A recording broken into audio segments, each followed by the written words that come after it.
think up top in the left, you'll probably see where it says. Yeah. There we go. By the way, I recorded half of our conversation yesterday, so. Got it. Yeah. I think I got half of it, but I missed the good parts of it, so. Yeah. Well, I'm glad we were able to connect again today. That's the beauty of technology. Miles away, but just a couple button presses and a URL and hyperlink away. So it's all good. Well, I mean, again, I think to kind of recap where we've been, I think I've just been thinking about it more today, but it's just, and our discussion yesterday was helpful for me, but catch all of our people up. I think where I've been struggling is as a pastor and as a leader of the community and leader of people, and even an ethnically diverse church and community here. I shared with you, I'm struggling to find the words. Yeah. I have, I have thoughts about what I want to say. And so I feel like just having a conversation between the two of us, rather than me coming on and giving some statement that something that somebody's already probably said anyway. Yeah. I felt like an honest, uncut dialogue. So, it could be a bit messy in here. And if I ask questions that are not phrased properly, you just let me know. But so I just wanted your help during this season on what do I say? Yeah, I mean, honestly, I think, as I've been thinking about it, talking about it, praying about it, just as you have, man. And I think the reality of it is a lot of people don't know what to say, right? You know what I mean? Like I don't know that there is a such thing as the right thing to say, although we all feel like there's a ton of the wrong thing we can say, right? Because we don't want to be insensitive. We don't want to be, we don't want to be alarming, but we don't even want to undershoot it, undervalue it, overexpress. There's just a lot. And so in that regard, man, I think the fact of not knowing what the right thing is actually okay in this moment. You know what I mean? And being, concerned enough and wanting to know, there's something to be said, but what exactly is that? I don't know.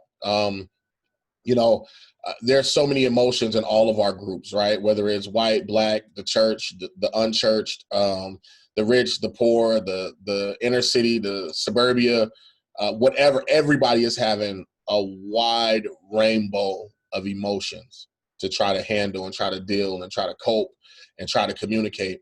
And I think that speechlessness is actually good because it's recognizing that there's something more to this. Like this isn't a cut and dry, when it's somebody's birthday, you say happy birthday, it's easy, exactly what to say for the occasion.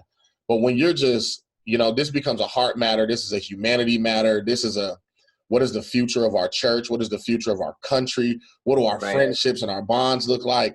That takes some searching, man. So I think conversations like this are key to just try to explore and maybe at least paint a picture or create a context around what emotions there are, man. But I think not knowing what to say is actually okay, because it's just a lot to process, and it's depending on the moment, depending on the latest post or the latest whatever you read or see, it might actually spark different emotions each time. Yeah. So I'm hearing you say, not, again, this is uncut. So if it's wrong, you can recorrect me on this, but my understanding is, like, I take joy in hearing you say it's okay to not say anything at this point. But help me. I also feel the pressure of, and you've seen this before, not saying anything is in some sense not standing up or not saying anything is joining the other side, whatever that means. Yeah, and absolutely, and there's definitely some truth to that. So just to clarify, when I say, some people can just spew off at the mouth, and they're not thinking about it. And quite honestly, in a situation, especially when race is in the center of it, it can feel really disingenuous to just talk, right? So to just say the right thing, or what you perceive to be the right thing, or whatever it is on a banner or a billboard or some Facebook post that you stole and reposted, right? That can feel really disingenuous, especially for people who you have real relationships with, or in our cases, have the real responsibility to lead, right? If you're a person who, you're just in your own bubble and you have no following, or people don't look to you as a leader. Fine, don't say or don't do.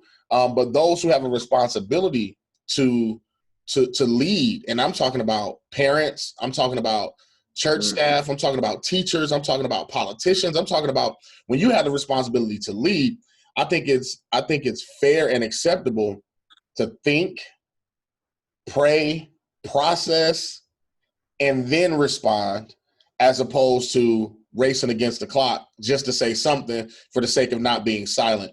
And I think it's different too when you say, you know what, I haven't spoken because I'm still processing. That's not the same thing as staying silent. Wow. Yeah, I gotta say, I'm so glad I have you, you as a friend, man, because I'd be so screwed right now. It's like, because we talked a little bit, and I shared with you some of the things I thought about saying. Yeah. And you said, well, think about it this way. I want to talk with you because initially I had talked to you about, I felt like I wanted to talk about Jesus at the temple, right? Right. Where churches turned the Jesus into the temple moment into where Jesus goes in and turns over tables. We say indignant at that moment. Right. We've used that scripture to say, oh, we shouldn't sell things in the church. Correct. In reality, what Jesus is upset about is that, and he turns over a dove selling table, and you know that doves were for those who were poor and marginalized, and had no money or a way for atoning for their sin. And now the powerful, righteous people are charging them in such a way that they can't even atone for their sins anymore. And so Jesus is he is frustrated at the injustice of the system. Right. Now, I want to use that scripture to make a point. Yeah. But what do we do with that? I mean, talk with me about that for a minute. Yeah, sure. I mean, we kind of dug into it a little bit before, and I think one thing I learned just along the way, man, is when emotions are high and when everybody's yelling, nobody's hearing anything. And sometimes we have the tendency to be very calculated in the way that we try to get control of the conversation or control of the argument. And we kind of say things in a way to use it to kind of justify our position, if you will. And I think what I and I know quite a few others, full disclosure, I don't speak for every single Black person on the whole planet. I got a context, and I'm talking from that context. Sometimes it's kind of, put it like this. I have siblings, and I remember growing up, sometimes when my mother would leave my older sisters in charge. And it was like, when it was time to do something, my sister could say it, and I gave her the runaround. But as soon as she said that my mom said it, or that, some authoritative figure said that I needed to clean my room or wash the dishes or whatever, it kind of changed things. And I think sometimes we use that approach. And through our American history, Black Americans have been, Scripture, the Bible, Christianity has in a lot of times been used as a way to justify the way that conversations are had, or the way of where we can respond this way, and here's where the proof is.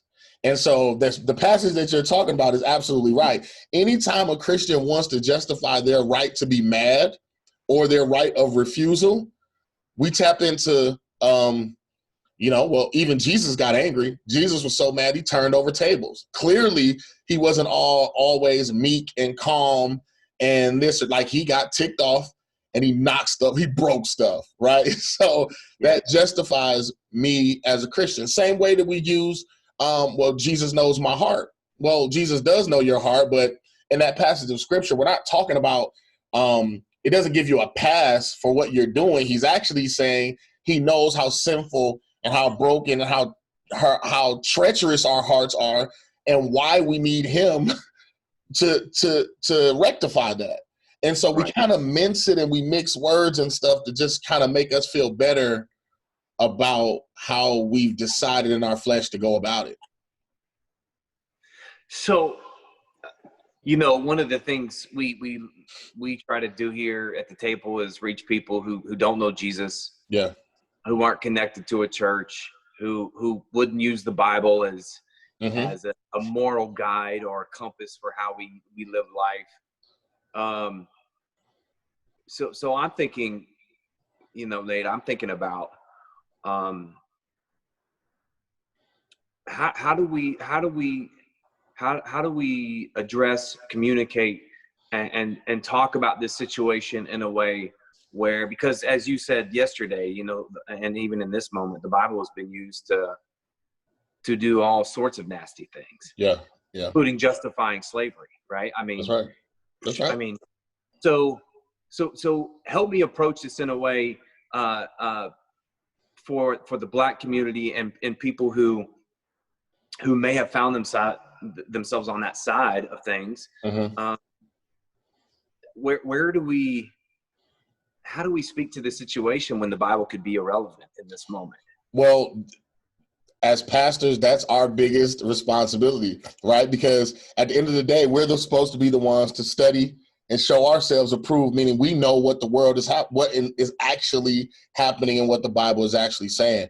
My personal philosophy is, if I can't, if the Bible are my guidelines for the way that I do things, there is my guideline, then at some point, if I don't make it applicable to God's people, then what the heck am I doing, right? Yeah. And so part of it is, understanding and doing the study, humbling ourselves in prayer enough to say, God, am I understanding this right? Making sure, and then taking it in our context, because the reality of it is, Christian or not, believer or not, churchgoer or not, the reality of it is this is a problem with humanity right now.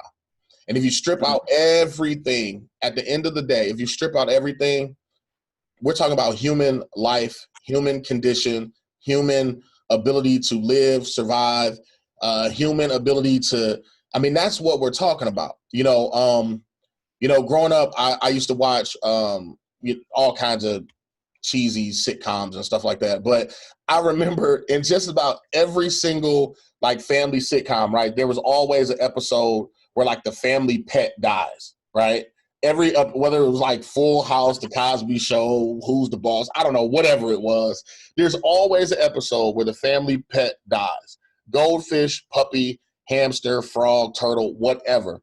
And in that episode, like clockwork, there was always this funeral service or something that just have we have got to acknowledge that this family member is now gone.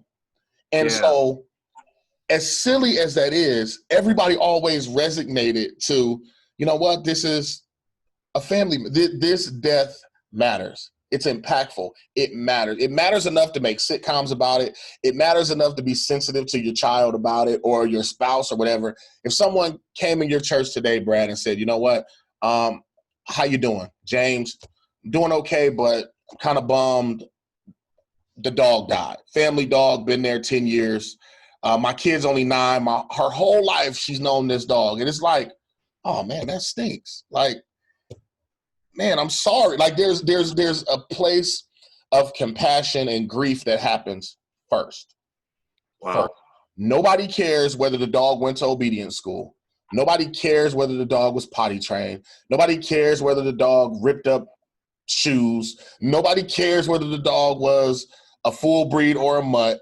Nobody cares. That's not important. What's important is somebody experienced loss, and whether you get it or not, you could be allergic to dogs and not even care for dogs, but there's a piece of you that's at least going to be sensitive in the moment that says, you know what, that's a loss, and that matters to somebody.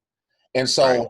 as simplistic as that is and how silly as that might seem, I think what's missing in a lot of this is the Black community for a long time has been screaming, trying to figure out how to just communicate what's happening sucks and it hurts. It Right. hurts and it sucks and it's tough seeing people that look like me or like my dad or like my children will one day look. And it seems like everything matters before just a little bit of acknowledgement and grief that sucks.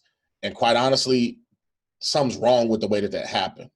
And I honestly believe that by simplifying the matters, not getting into the political jargon and the trigger words, right? We talked about privilege and we talked about thug and we talked about how the media spins. That's a trap, man, because all of those trigger words have emotions and context. That's a different argument. In my opinion, that's a different argument. And those are byproducts of the lack of just being human Right. and being humane.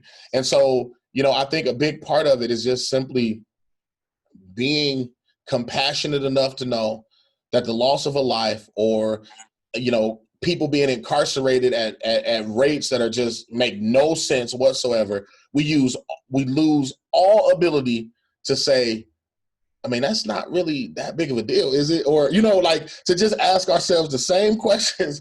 Everybody doesn't do that. And it just stinks to constantly be discounted and disqualified. And I think that's bubbling up in people, man, and they don't know what to do. We don't know what to do. We don't know what to say. We don't know how to act. We don't know whether to be loud or to be silent. We don't know whether to stand or to kneel. We don't know whether to sing or to, we don't know. And for so long, you just kind of feel silent. You feel like you've been screaming and you've lost your voice from either screaming and nobody listening, which is the same as literally not having a voice and being able to be heard at all.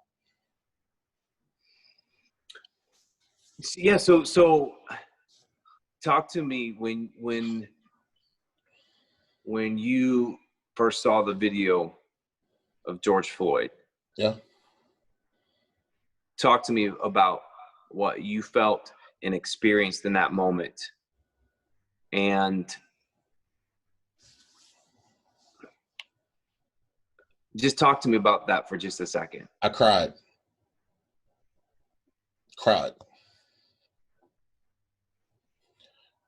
Thinking about it chokes me up for a lot of reasons, for so many reasons, because it's an image that I've seen, so many times. Every time I see something like that, I cry every single time because in a weird way, it's almost like cutting and pasting something, right? Like in Microsoft Word or wherever, right? You got an image, you cut it, and you can paste something else and put it right in the same place. And for a long time, that's far beyond, my years on earth. Black America has cut and paste. If there's one value in social media and Instagram and Facebook and stuff, a lot of people post side-by-side images or side-by-side videos. And you can see the same, and it's literally side by side. You can see the same exact thing, the same postures, the same position. You know what I mean? And it's just like over and over. So the first thing, I cried. I cried because I just couldn't believe what I was watching.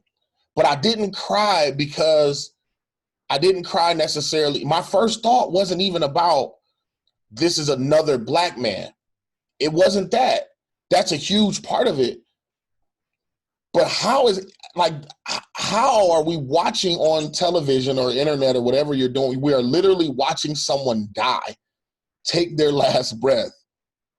Insanity to me. Like, that is just crazy to watch someone lose their life right before your eyes. And for a lot of people, that's the closest as they'll ever get to a dead body. You know what I mean? Like, nobody, a lot of people have never been in that situation. Unfortunately, I have, whether it's, plenty of other situations, but I just cried, man. My heart hurt so much that we were watching someone lose their life. And then, like, that was 1A, and then 1B right behind it was, it's another black man. And 1C was, I wonder how they're going to spin this one. Sure. 100% honest. I wonder how they're going to spin this one. Because it's impossible, and I'm just being candid with you, man. It's impossible that what we saw is going to be taken for what it was, and there's going to be a spin, and there's going to be a let's look into the quality of this individual. There's going to be a cover-up. There's going to be a slap on the wrist. There's going to be so in like that exact order. I can't believe I'm watching someone die right before my eyes. Here's another black man dying at the hands of police, and I wonder how they're going to spin this one. You said something yesterday that I thought was so powerful. I mean, you said, like, it goes back to the what do we say in this moment, but it's like you said, if watching somebody die doesn't break your heart, like if you aren't saddened, if you aren't upset about this, there's something wrong with you. And there absolutely is, because at some point, I mean, you're a human being, man. You're a human being. It should break your heart, just like we pass around like cat videos and baby videos, right? What do you say? That brings joy to everybody. Who doesn't like a cute baby doing something, right? Like, it doesn't, man. You're like, and everybody, no matter who you are on the planet, it's like, oh, look at that cute baby. Look at that little, Right. There are certain emotions as human beings that we all experience, that we all joy and happiness, but also sad and mourning. Those aren't conditional things, man. Like I said, you don't even have to have children of your own. It doesn't matter. But if you see a cute little baby do something cute or say something cute, it's like, oh, it strikes a chord and it brings you some level of joy. And I think I think on the inside of us, God designed us in a way to have experienced all kinds of emotions, ups, emotional highs, emotional lows, and sadness and sorrow is one of them. And I think we really got to check ourselves when we can put scrutiny before compassion.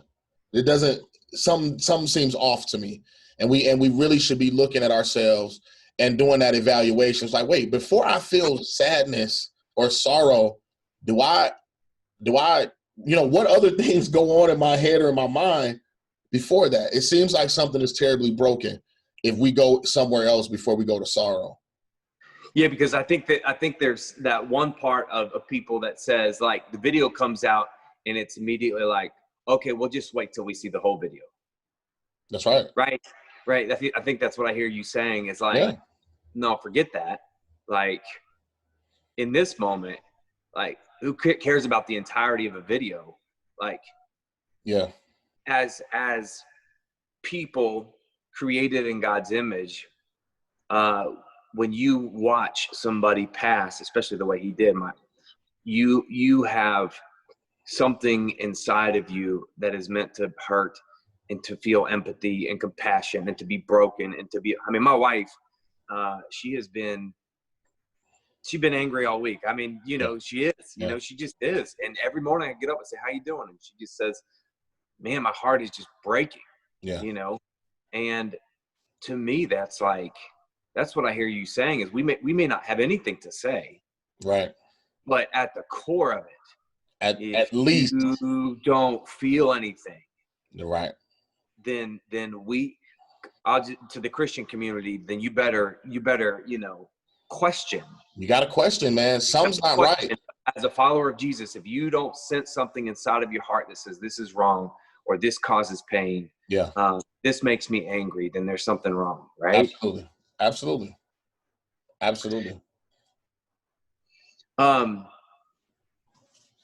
So I want to go back to, I told you I wanted to talk with our community, with the table, about St. Francis' prayer, which says, make me an instrument of peace, and I know that word peace is, let's talk about that for a minute. When I say the word peace, and of course that's not the whole prayer, and I want to go into more of that, but let's start right there. Make me an instrument of peace. In your position, what do you hear? Sounds great, man. But for a lot of Black America, myself included, to an extent, peace has been synonymous with silence, and very ineffective. Many of us declare Martin Luther King being the most peaceful leader ever, right? And him and Gandhi, I guess, right? When it comes to just, who's a person of influence, and constantly talking about peaceful conclusions to things, or peaceful protest, peaceful intervention. And the reality of it is as peaceful as Martin Luther King was, he was assassinated in violence. And so, a lot of us are like, wait a minute, we've tried peaceful a lot. We've tried to be silent. I mean, one of the scenarios that comes to my mind is kind of the greatest, most recent view of peaceful is Dylan Roof. I don't know if you remember that. Maybe 2 years ago, there was a kid who went into a Black church. I think it was in South Carolina. Goes into the church during Bible study. The black pastor and staff, what do? They welcome him in.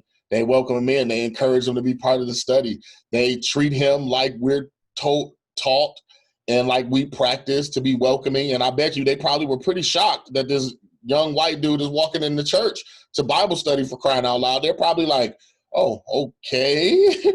but they welcomed him, they welcomed him in, and he shot and killed everybody in cold blood, somehow leaves the scene with law enforcement in handcuffs, not dead. I mean, I don't know how many times I've heard, approach this Black suspect, he may be armed and he may be dangerous, and you show up with guns drawn, and you have to restrict somebody, and you have to cuff them, and you got to get them on the ground to this place that they can't do anything. But this dude shows up, kills everybody, and somehow leaves on his 2 feet in handcuffs, right? But here's the illustration of peace. That church community turned right back around. Yeah. Had those funeral services, got their congregation together outside on the steps of the church, and declared forgiveness to the guy for that terrible situation. And it wasn't a matter of I mean, this was a couple week turnaround from when this all happened. Right. But it was a peaceful, as tragic as this is, as much as we're justified in what should be our rage and anger and frustration, and nobody else sees how big of a deal this is. But it was a on the stoop, peaceful, we're supposed to forgive. Jesus wants us to forgive. We forgive. And so when you come to this place of talking about, peace, everybody wants peace when their stuff is jacked up. Everybody wants peace when everybody that you haven't paid attention to now is yelling and irate, disturbing traffic in front of City Hall. Everybody wants peace and quiet then. Right. But we tried quiet. Colin Kaepernick couldn't have been any quieter. He used his platform, which is what we want for people in places who have influence or celebrity or exposure.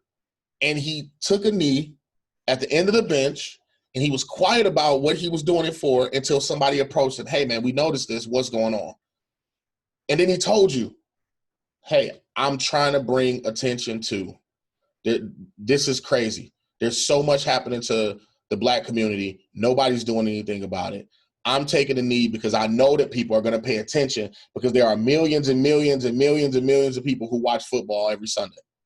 Yeah, right. And so he tried to be peaceful, and everybody made an uproar about what he was doing and made the conversation about something it wasn't. And all of a sudden, now he's too loud, and he wasn't talking. He was peaceful. He was quiet. And all of a sudden, everybody was outraged. That's the word. That's another trigger word for me. Outraged. I'm outraged that a person could do this now during the national anthem, et cetera, et cetera. So peaceful, man. A lot of people have tried the peaceful route, and Martin Luther King was peaceful, and he's dead. There were people that didn't appreciate his peacefulness.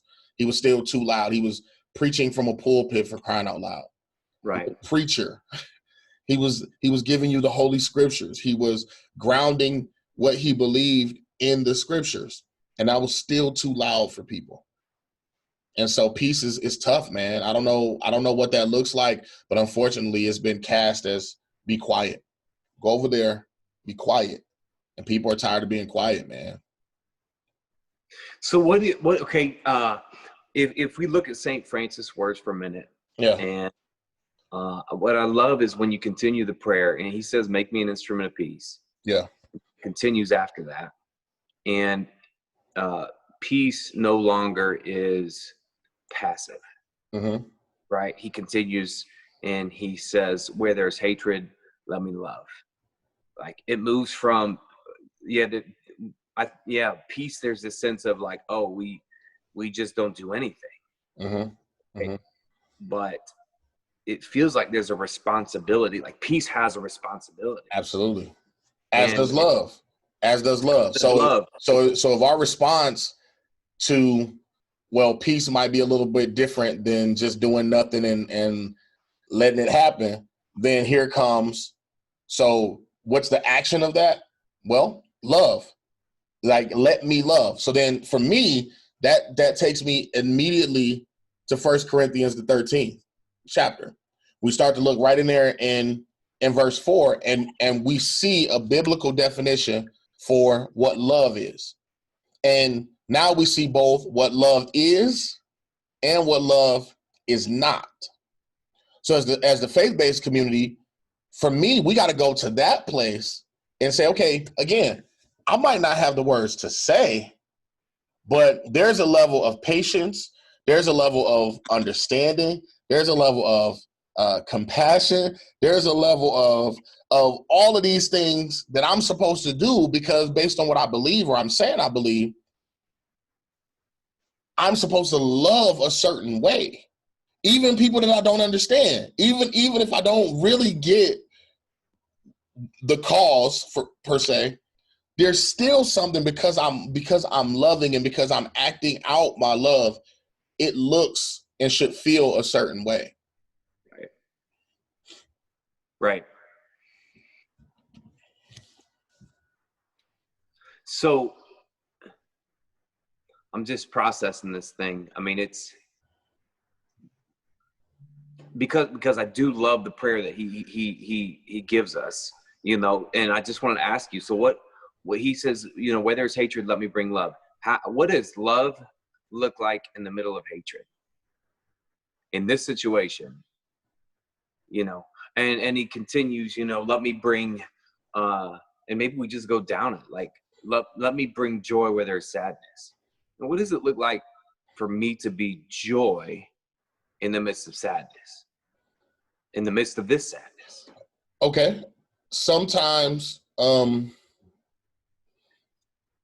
that's a great question. The best way that I could, I'm kind of trying to put it into a context. It's not an easy, there's no real equivalent.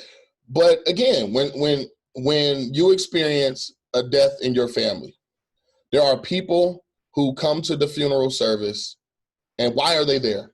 Why are they really there? What are they? I mean, Why to are bring they, honor, right? huh? To honor their life, to acknowledge their life, to, you know. And a lot of times to show the family support. Right. That's it.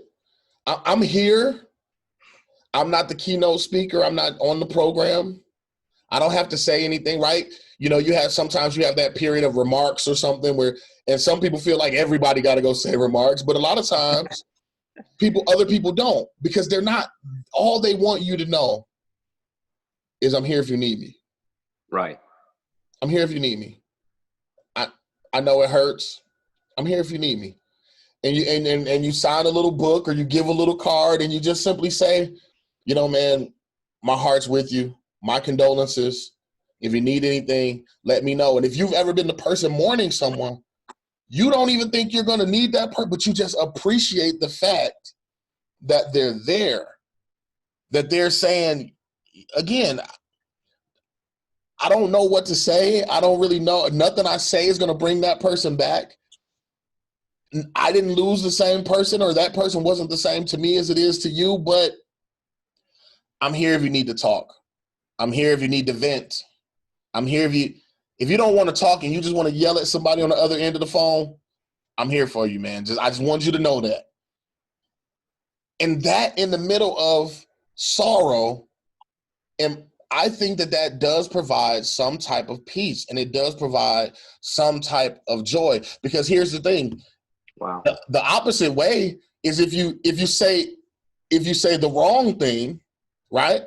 Yeah, I don't know if you've ever been in a situation where something tragic has happened, and or not even tragic, it could be trivial, but you say something that you think is going to make somebody feel better, and it just I do it all flies the off. time. It probably at home, right? That's when I do it.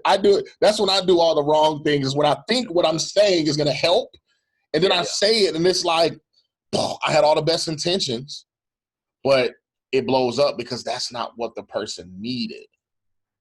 It's not always this cookie cutter type of response. Everybody's different, man. Everybody's different. I've been wrestling with that question for myself of like, what does it look like? Well, quite honestly, I'm the kind of person, when I'm mad, I need space. Like, it drives me nuts. When I'm mad, I don't want somebody saying, oh, what's wrong? What's going on? You look upset. Let's talk about it. Hey, that drives me nuts. Give me some space. Let me breathe. Let me deal with what I want to deal with, and I'll be fine. And I'll come back when I want to talk. Then I'll talk. But everybody's not like that. And so one of them, when you love someone, you got to let them feel how they're going to feel. It has to be okay to feel to let people feel how they're going to feel. We both have children, right? Right. And we're trying to teach our children how to express their emotions. Well, how else are they going to express their emotions unless you allow them to work through what their emotions are? So if your kid gets angry about something, you want them to be okay getting angry. What you're trying to do is say, hey, it's okay to be angry about this or have your feelings hurt about this, but let's think about how we respond to that feeling. Right. And so I think in this period of time, I kind of go back to it's never just one thing. So your question was about kind of bringing joy in kind of this downtime. Well, I don't know that there is necessarily a way in the midst of it to bring joy per se, but could there be a little bit of like just support, a little bit of protection, right? So I'm going back to love. So now I'm back in 1 Corinthians, right? We say love is patient, love is kind. Okay, so if we want to show somebody that we love them and what they're talking about is important to them, let's be kind enough in the moment to not immediately die from, here's the issue, let me tell you what I think about it. Maybe the kindness is, you know what? You get to vent. No judgment here. No judgment. This is a no judgment zone. You get the freedom in the midst of something that is tragic to you. Safe zone. Talk. Express. Maybe that's it. I think about, we talk about love not being self-seeking. It's not about me right now. Right. One of another trigger phrase, like it's a call and response. Black lives matter. All lives matter. Blue lives matter. Red lives matter. Young lives. Seriously? Like, this isn't self-seeking. This isn't about you. This isn't about what you think. This isn't about your cousin being a police officer. This isn't about you. Kaepernick kneeling was not about the military. It was not an insult to our veterans. It's not about you. I'm expressing something that's important to Which, by me. the way, let me just say this. I'm a veteran and I wasn't offended. So. And many were. Many were not, right? You see what I'm saying? But it's just like, it's one of those things of like, it's not about being self-seeking right now. This isn't about your point, your position, your political view, whatever. It's not about that. I'm simply just expressing something that's important to me. Hear me out. Love me enough to let me vent. Love me enough to think because it matters to him, it should matter to me. Again, we're talking about humanity.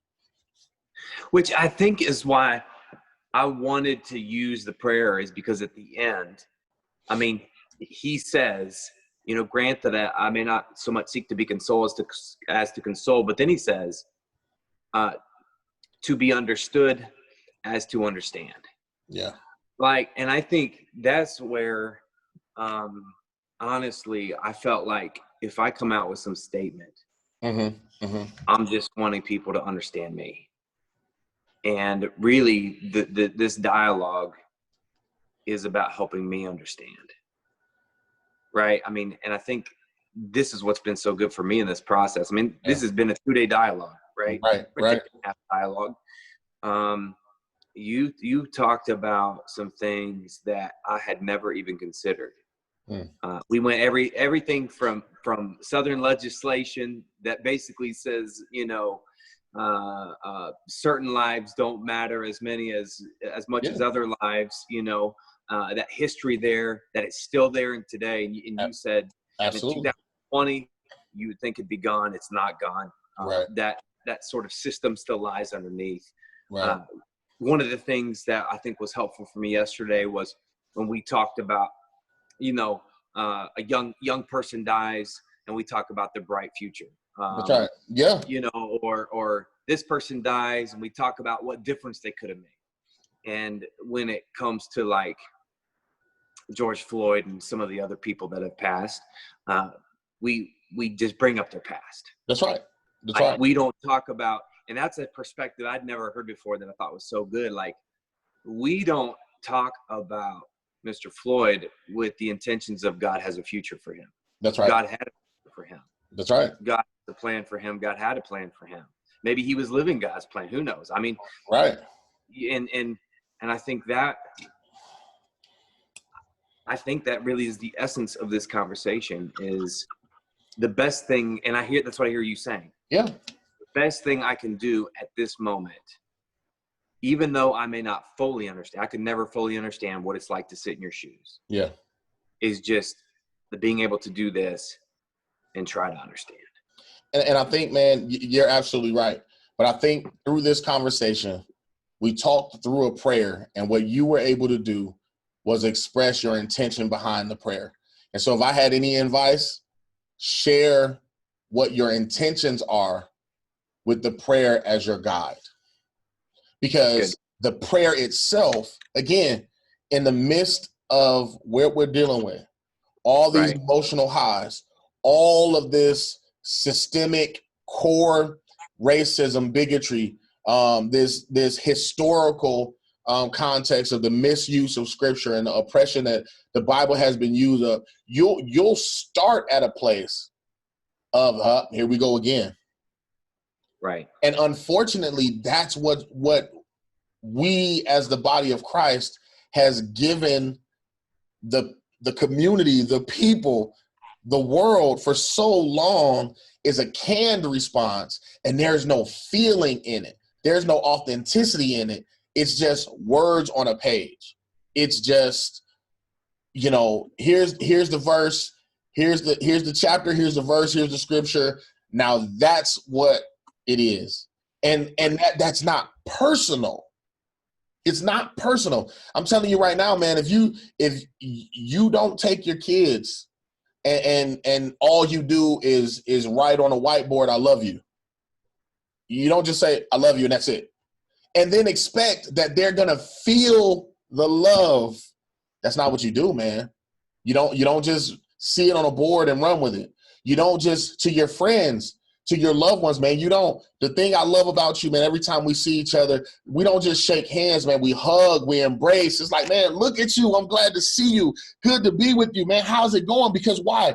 It's deeper than just walking into the facility where we have both are at the same conference or workshop and we come and we greet each other with a hearty handshake and go about our business. No, that may be how some people interact.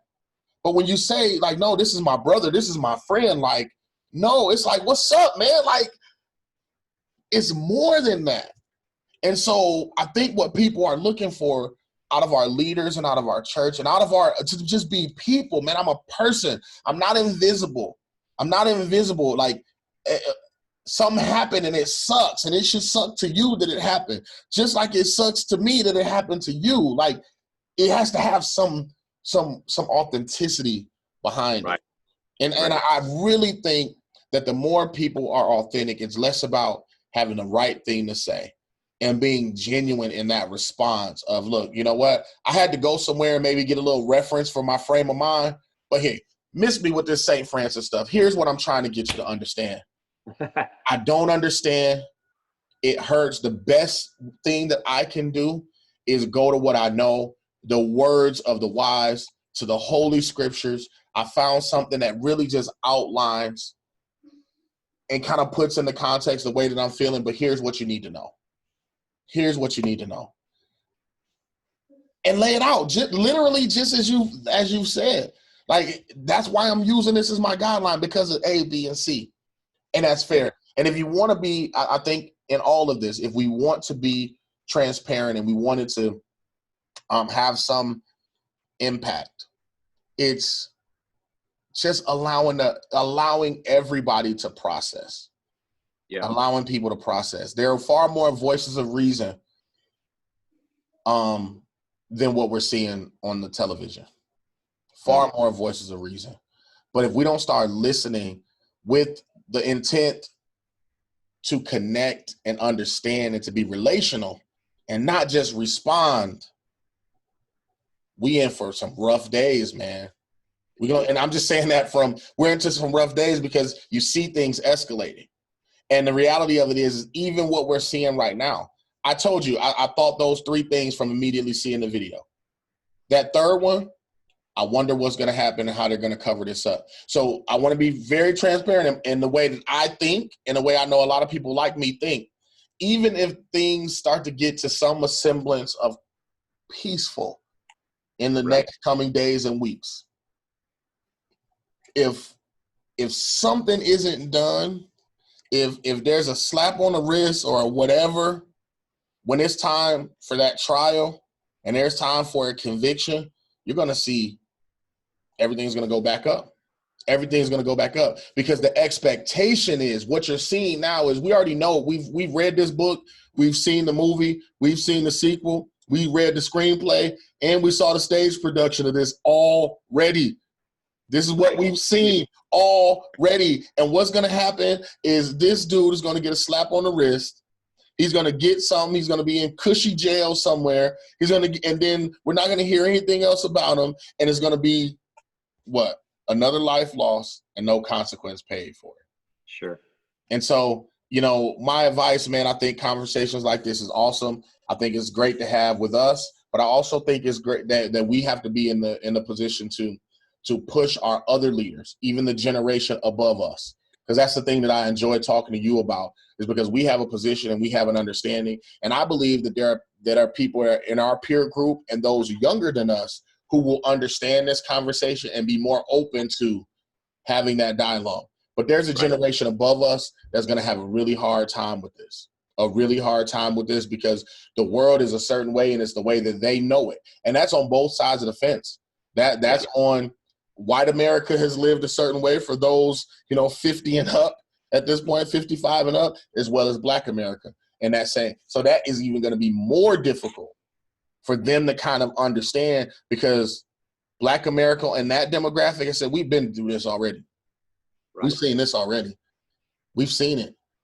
Martin Luther King was assassinated. Malcolm X was assassinated. You know, we can go down the list of all of our leaders who have really stepped up to try to make some kind of impact, whether it was peacefully or in response to the violence that was done to us. A lot of times we're talking peaceful and all of that. We do realize there was a time in this country that all the violence was directed at us for a long time. Long time. Yeah. You know? And it's just like, come on. You know, so now that I don't condone the looting, my heart breaks just as much for that. I think I told you yesterday when we were talking, you know, I left from filming something for our church, and then I'll go to the corner and I'm seeing, you know, 50 cars stopping the traffic, people running, busting windows, breaking it. And my heart ached so bad, not for the iPhones and the tablets that were stolen, but because those folks are so lost. They have no moral compass. They don't, anybody, they've gone beyond the ability to let the Holy Spirit guide how they respond to this high emotion. My heart was breaking because I'm witnessing the lost do what the lost does when the enemy is playing puppeteer. That sucked. That hurt. So I asked those questions. How can my heart, as a believer, I understand why my heart was hurting when I should have been furious in the moment. Right. I understand why my heart was hurting when in a moment I wish somebody was there to just, you know, fight back or protect their, you know, possessions or whatever. Yeah, that's what my flesh said. But my heart was convicted, and I didn't see these random looters stealing stuff and they're, you know, being heathens and wild people. What I saw was the lost.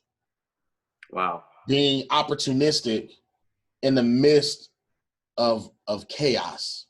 That's what I saw. So my challenge to all of my white friends and all of my non-Black friends and in ministry or personally is, at what point do we live seeing people as Jesus saw people?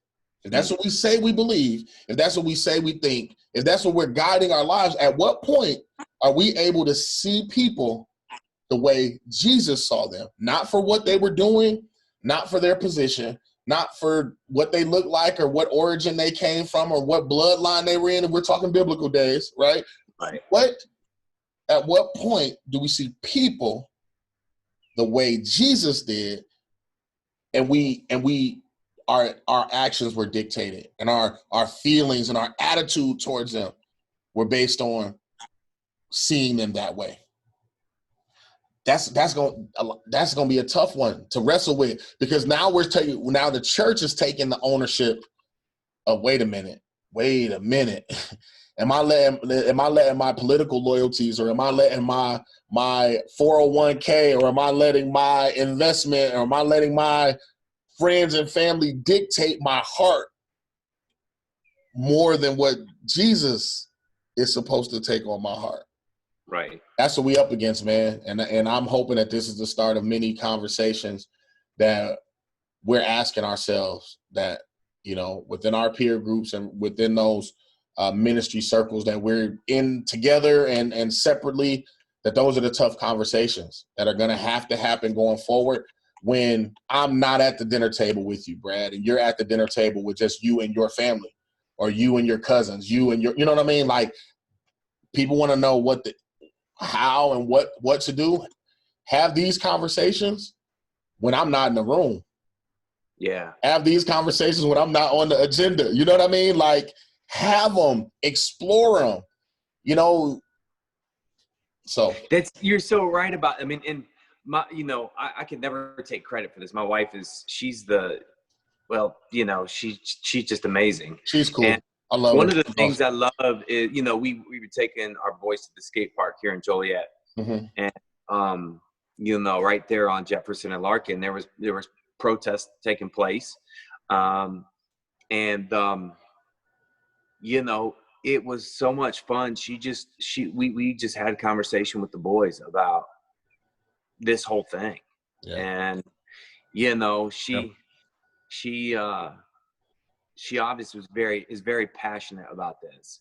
Yeah. But to hear her talk with our boys and to help them understand the importance of what's going on, and like, I mean, I think you're so right. If we are ignoring these conversations, yeah, at our dinner table and with our kids, you know, nothing's going to change. that's right. You're so right. If I don't have if she doesn't have a conversation with them, if we don't talk with them about it now, Yeah, they'll never know the difference. that's right. So that's a really great point. Last question for you. I know you're a busy man, so What's up? if you could say anything to my friends at the table, what would you say?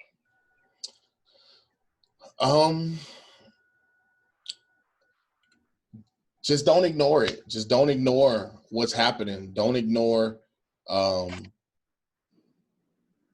don't be absent in your ability to feel. Just don't be absent in that. I know what we see. I know what's portrayed. I know all of that. Yeah, we could jump on those things. And there's a ton of confusion and opinion about all of that. But at the root cause of this, what I'm sharing my heart, this imagery of that man, George Floyd's life exiting his body in front of me and everybody else who saw it, that should make you feel something first. Right. And if we can learn to tap into what we feel first, and be honest with ourselves, if we've allowed ourselves to let something else come before our natural insertion of sorrow and compassion for lost life, that's what's contributing to a lot of the hurt and the anguish and the lashing out and the yelling and all of those things. And that is how the enemy plays on us. He plays on the fact that we'll respond to flesh first and not heart first. And Jesus calls us to think it's heart first. So asking God, soften our heart. Help us to see with eyes as Jesus sees. Help us to hear with ears as Jesus. That gives us a different filter, right? That gives us a much different filter, because I know what we see, I know what we hear, and I know how we feel just in our flesh. But if we're seeking Jesus to really make us over, we have to see it beyond what we're seeing, what we're looking at. And so if we can do that, I think a lot of people in a lot of places that are just looking to know that other people's hearts have anguish. Other people feel when something is wrong, and it matters if somebody dies. It doesn't at the hands of a person. That matters, and it hurts. And that place of passion will drive you to take action that you might not even knew you had the courage to take, to have conversations that may be uncomfortable, but is necessary, to be willing to even put yourself out there to say, it's not me. I don't always understand it, but I'm here if you need me. And I think that would help a lot in some of the healing that needs to take place. That's good. Well, my friend, thanks for sharing. Thanks for having the conversation, man. I think it's super important. And whatever, this is the start of many. This is going to be, we thought COVID shook up everything, which it did, right? But this is shaking up some things too, man. And it's up to us to do something with it and figure out where do we go from here. But I think it's ripe for the men and women of God to really understand we've been on autopilot doing things our way and justifying kind of our responses to things for a long time. And just maybe we need to take a step back, say, Lord, what am I missing in this? If it's this many people up in arms, this many people that are just crying out, what am I missing? Help me see it like you see it. Help me feel what I'm not feeling. Help me connect like I've never connected. And he'll do it. And that's where I think the words to say and the statements to make and the post to post and all that stuff, that's where I think it comes from. Is if we just humble ourselves, What does the word say? Humble ourselves, pray, right? Humble, got to be humble, got to pray.